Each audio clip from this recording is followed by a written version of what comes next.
તો સમાચારની શરૂઆત કરીએ। દાહોદ જિલ્લામાં સ્થાનિક સ્વરાજ્યની ચૂંટણીને લઈને ભાજપે તૈયારીઓ તેજ કરી દીધી છે, જેમાં આજથી જ ઈચ્છુક ઉમેદવારોની સેન્સ લેવાની પ્રક્રિયા હાથ ધરવામાં આવી છે। દાહોદના કમલમ કાર્યાલય ખાતે પ્રદેશમાંથી આવેલા નિરીક્ષકો દ્વારા જિલ્લાના 11 તાલુકા અને 1 નગરપાલિકાના ઉમેદવારોની સેન્સ પ્રક્રિયા શરૂ કરવામાં આવી છે અને આગામી 3 દિવસ સુધી આ પ્રક્રિયા ચાલશે। સ્થાનિક સ્વરાજ્યની ચૂંટણીમાં અમારા ભારતીય જનતા પાર્ટીમાં સેન્સ લેવાની પ્રક્રિયા આજથી ચાલુ થાય છે। તે 3 દિવસ ચાલશે। 31 પહેલી અને બીજી તારીખ સુધી આ પ્રક્રિયા ચાલશે। પ્રદેશમાંથી 2 ટીમો આવેલી છે અને 2 ટીમો અલગ અલગ મંડળોને ઉમેદવારો જે છે કે ઈચ્છુક જે લોકો છે એ લોકોને સાંભળી રહી છે।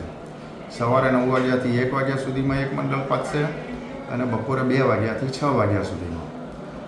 આની અંદર આજે ફતેપુરા અને સુખસર અને ગોવિંદગુરુ તાલુકો લીંબડીથી આજે શરૂઆત થઈ છે અને કાર્યકર્તાનો ઉત્સાહ અને ઉમંગ એ જોઈને એવું લાગે છે કે ભારતીય જનતા પાર્ટીમાં ટિકિટ લેવા માટે સક્ષમ અને યોગ્ય ઉમેદવારો એ પોતે અહીંયા આગળ આવીને માંગણી કરી રહ્યા છે અને આવનારી ચૂંટણીઓમાં મને આશા અને અપેક્ષા છે કે ભારતીય જનતા પાર્ટી 100% સીટો જીતશે અને જ્વલંત વિજય મેળવશે।